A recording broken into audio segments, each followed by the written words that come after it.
Everybody, I'm sitting here with both a comrade and old friend, Viaud, who I've known for some 25 plus years. He used to live in Vancouver, but for 13 years now, he has lived in Santiago, Cuba, and he has retired and made this his home. And right now, as he was able to come and visit me here in Havana, his home of Santiago de Cuba has been also, as you might expect, affected very harshly by the oncoming sanctions brought to us by both the Trump government, but in particular Marco Rubio. So I'd like to ask him a few questions about what's been going on here in Cuba, as well as a little bit about the history of the Cuban supplying of doctors and teachers to just the general region around here. So here we go. I'm going to put Ray on right now. Hi, Ray. Thanks for having this little conversation with me here. That basically we're going to be repeating things we've been talking about with each other unofficially. But if you could tell me a little bit about some of the personal impacts already taking place for you and your family as a result of the new oil blockade that the U.S. has been instituting. Well, one of the things, of course, is the increase in blackouts, and that I'm quite very fortunate in Santiago that where I live, I'm on the grid that is tied with the hospital, so I don't get as many blackouts as other areas in Santiago. I have friends who live in one area, and they get blackouts 12 to 20 hours a day. And that has an incredible impact upon their lives. One, being able to do household chores like washing clothes. You don't know when you get the electricity to be able to use the washing machine. And then there's also the aspect of cooking. There's an incredible shortage of propane. So, and if you do find propane will cost you, for a month's worth of propane, it'll cost you 2 months worth of salary. So it's unaffordable for the vast majority of people. And it was like that prior, and it's getting worse now. Well, it was prior. It was a problem, but it was a you could manageable with it and everything else and that. But now it's just absolutely ridiculous to be able to find it. And when you do, and you find out that the price is 2 months' salary, you just can't afford it. So a lot of people have switched over to buying charcoal. And of course, now the charcoal producers and everything else can't keep up with the demand, so that is getting harder to find and for people. And it's also fairly expensive in that. You can get a bundle of charcoal for 500 pesos, which is like 10% of your salary, and it lasts you a week. You have to think of other ways of handling the situation.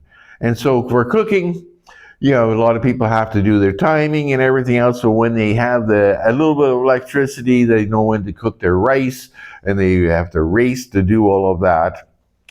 The other aspect is dealing with if you have children and they're going to go to school.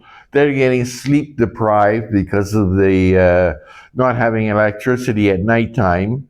Fortunately, right now it's cooler weather and that, so it's easier to sleep. But when it gets a little bit hotter and that, they can't sleep properly. They wake up, they go to school, they're tired, and they're not getting a proper lunch because food isn't being cooked when they need it. And quite frankly, the food that they serve in the schools is not very good quality. It's okay. It's like when you're in Canada and you're going in and having hospital food.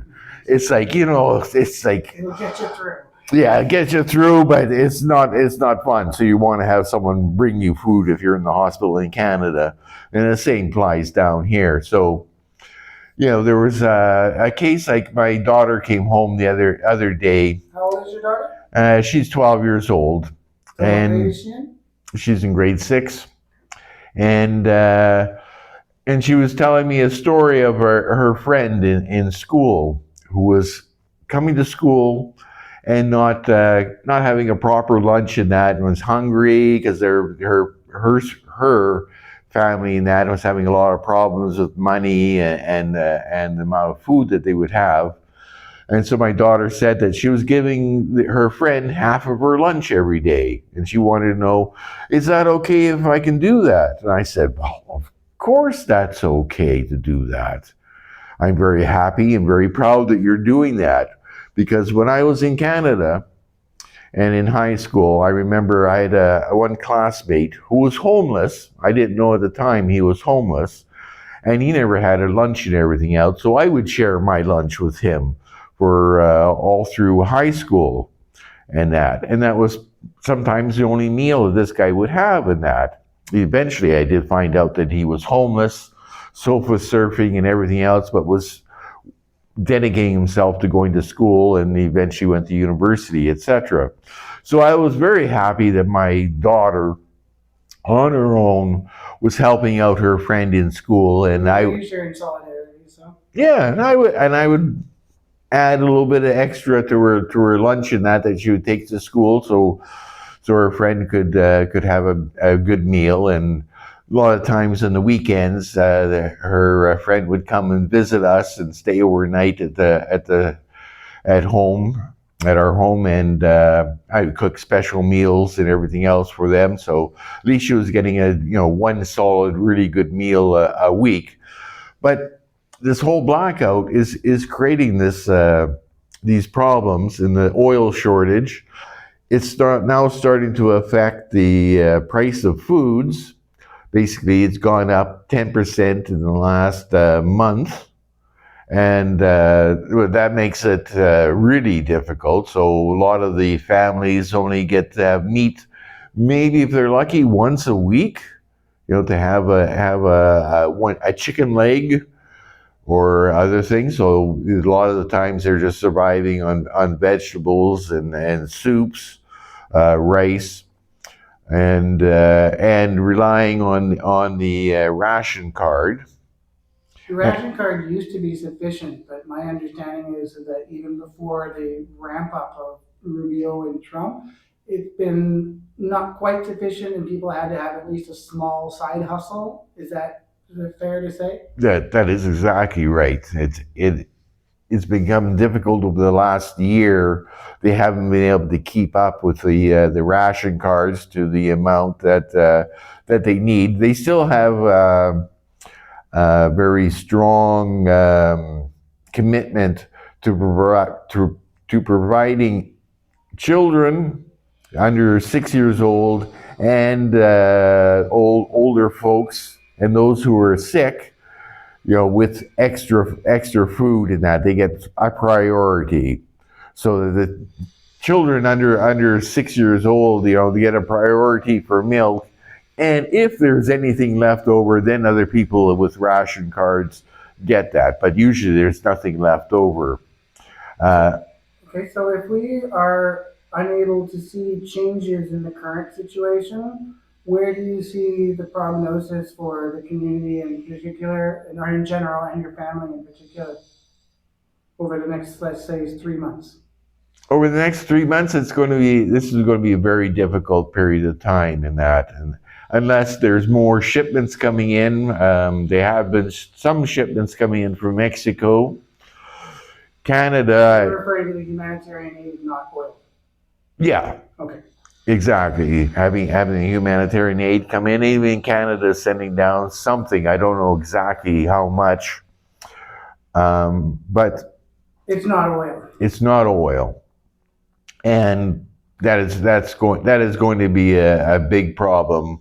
The availability of getting oil for transportation, and then of course for electricity. Fortunately, for electricity, at least China has helped out Cuba, and there's developing. I can't remember how many. It's more than 25 solar parks have been installed, and there's more being installed all the time.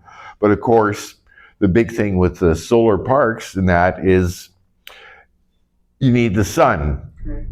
And as soon as the sun goes down, that's when you're having blackouts. Like in my house, I get a blackout. Basically, I can plan it at starting at 6 o'clock at night until probably midnight or 2 o'clock in the morning. I have a blackout, and that's a regular thing. So you have to adjust around that. The problem with the solar system is that you need to have the storage, and that is very expensive. That's far more expensive than setting up a solar park. Is setting up the solar storage for good. Yeah, exactly. And they are building more of them all the time.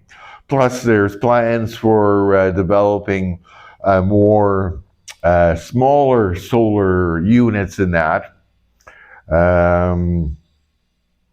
They're planning to allocate through this organization ECAP that I dealt with. That's the Cuban Institute for Friendship with the Peoples. Yes, exactly. I've dealt with them for a long time. A lot of the solidarity movements internationally deal with them, and they're working on plans for developing smaller solar units in that. So, for an example, a family that has a person that needs to have electricity all the time because they need to have an oxygen generator or something else for a health reason, and they're elderly, and they need to have the electricity all the time for the health reason. They're going to try to develop a plan that individual small units of solar power, inverters, and that power up to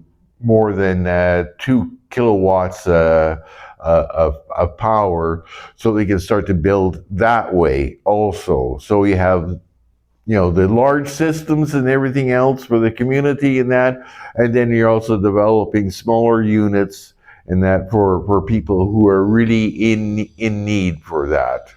Yeah, I'm not putting myself as a Cuban here, but I have a slight understanding of that simply because I've traveled here with hearing aids, and if I can't recharge them, I don't hear. So I've had to make sure that I arranged a place that had a decent solar powered backup so that I don't go deaf while I'm on my short visit to this country. So I understand that how that importance can be beyond just wanting the internet to work, for example. If I can change this a little bit here, I'd like to ask what your thoughts are about the history of Cuban relations via doctors and teachers on an international basis, and Marco Rubio's assaults on the Cuban doctor program that are ongoing right now. Well, the whole thing with Cuba, with its health and education that they've done internationally, has been absolutely wonderful for so many different countries. In that, there's the dual aspect of it. I have a friend of mine is a doctor, and he spent 2 or 3 trips to Venezuela. Over I can't remember how many years he was there each time, and that, and went to the areas that the local Venezuelan doctors wouldn't go, so you could bring in the healthcare and that to the indigenous population that were living in the jungle. And it brings in a phenomenal amount of humanity to these communities. And it shows the internationalism of Cuba to Venezuela or to places in Africa, and also through the Caribbean. For an example, I talked to in Santiago quite a few doctors and nurses who are in training from Jamaica. They come to Cuba, go to school at a fraction of a cost, and then they head back to Jamaica and bring that to their community in that. So that's another aspect that Cuba has been assisting the Caribbean and some other countries. There are even some Americans who come here to Cuba and study medicine. There's not that many of them, but they do. and they follow the principles of international solidarity. So when they go back to the United States, they bring back something to their community. If I can throw in there, during my last visit 2 years ago to Cuba here, I was attending the University of Havana to try to improve my bad Spanish. And I met a number of people from Gaza and Palestine in general who were working as, or studying as to become medical teachers and doctors in the future. And that blew me away. They spotted my kafia and immediately came over and talked to me about it. And they were so happy to have the opportunity to be able to get educated and go back and serve their own home country. So that when you hear about the attacks of Rubio on the doctorate programs, how is that going? How is that received? Do you think that this is going to be something that people are able to get beyond, or are we going to see less doctors and teachers working in poor areas in the future? Well, we'll see exactly what happens. The Cubans are well informed about what the United States government is doing. For example, yesterday Trump gave his big address in the United States, The State of the Union. the State of the Union address, and that was broadcast here in Cuba I entirely. didn't realize that. I was watching it. That's impressive. I was watching it last night. You know, they have the Spanish commentary on I've it. seen the Americans broadcast the Cuban government's long speeches. You see that happen. Well, yeah, that is not going to happen. In that they'll just do excerpts of what they want the American population to hear, and take it out of context in many of the instances. But so the Cubans, they're well aware of what the United States is doing, and so that helps to bring the awareness of the Cubans, so that they know that no, we're not going to bow to the United States. This is our country, and we don't want other people to tell us what to do. How do you feel about the third party being the intervener when there's doctors and teachers that want to work in Caribbean countries, African countries? Do you believe that those countries actually agree with Rubio, that the doctors they have working for them are part of a slavery operation? Well, what the United States does is they go around to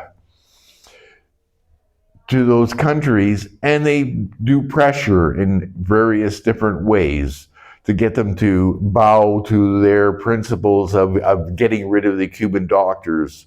And so there'll be a fabrication and over-exaggeration of sort of the badness of the Cuban doctors.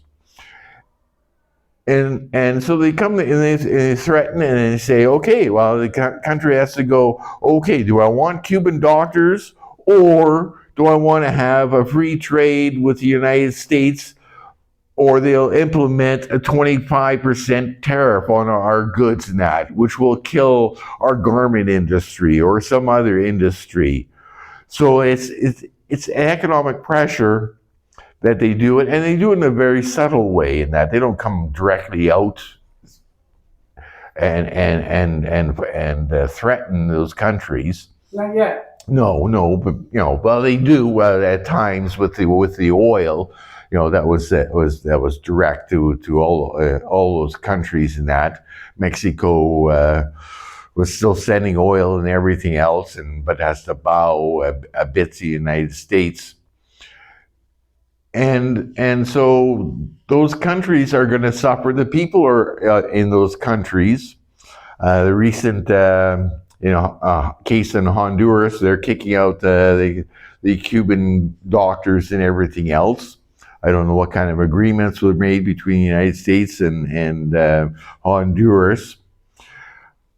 And the people within Honduras, they're the ones that are going to suffer from that. Right. Well, do you see a path towards trying to reduce these horrible impacts, and what kind of things can people in places like Canada, Western Europe, etc., do to try to help Cuba and the people who receive Cuban help in the future? Well, it's part of a global strategy of the United States that has to be fought against. The case with for Greenland, for an example. It's absolutely ridiculous what they're doing. United States, to try to force Denmark to give up Greenland. And you have to look at that as this is similar to what they're trying to do with Cuba. Of course, it's more dramatic and more drastic what they're trying to do to Cuba than what they're doing to Greenland, but it's the same type of principles in that. So the Europeans will have to become more ballsy against dealing with the United States and the boycott. More countries like Spain and France and Germany, those leading countries in that have to come out more in support of Cuba and against the blockade and assist Cuba more. Canada also has to do a similar type of a thing. Fortunately, Carney's trying to break away somewhat economically from the United States, but we're tied so much to the United States, it's going to be difficult. But defying those type of policies of Trump is going to be very essential. Okay. Well, thanks for having these words with me, Ray. It was kind of spontaneous, but it's really appreciated. And because the only reason I can see you being back in Canada is because things got worse here, I hope I don't see you there, but I do hope to see you here very soon and very much, very often. So thanks again. Okay, ciao.